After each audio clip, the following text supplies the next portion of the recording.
Vamos recuperar um pouco da história.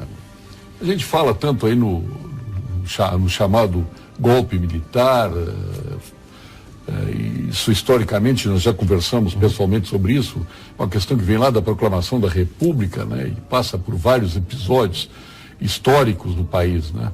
Mas eu gostaria que o senhor alinhavasse isso aí, da proclamação da República até os episódios de 64, onde se fala tanto no chamado golpe militar, no governo militar, no período ditatorial, quando nós sabemos que tudo isso acabou sendo protagonizado pelo próprio Congresso Nacional, que chamou as Forças Armadas, né, no momento em que o país estava à beira do abismo, se não já no abismo. Então gostaria que o senhor fizesse essa evolução histórica de forma sucinta. Olha, Paulo, o que acontece? Eu falei aqui no começo a questão da defesa da pátria, né? Então, a pátria ela tem que ser defendida, às vezes das ameaças externas e das vezes dela mesma. O nosso exército, ele nasceu com a tradição de Caxias.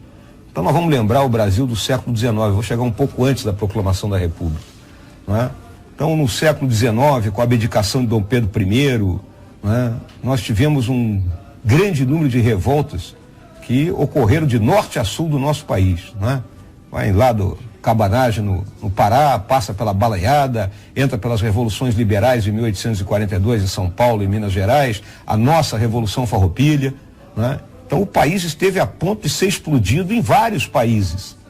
A espada de Caxias e o exército brasileiro mantiveram este país unido.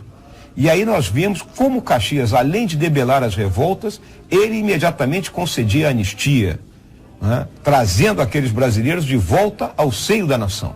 Então isso está calado fundo dentro do Exército. Vamos lembrar que ao término aqui da Farroupilha, em 1845, 7 anos depois, no combate em Monte Caseiros, contra Rosas, aqueles que haviam lutado uns contra os outros, lutaram ombro a ombro em nome da nação brasileira. Então esse é o grande legado de Caxias, o legado do Exército. A proclamação da República, ela nasceu em cima, não é, do estamento militar. Isso é histórico, né? E o que acontece? Minha visão, né? A minha visão.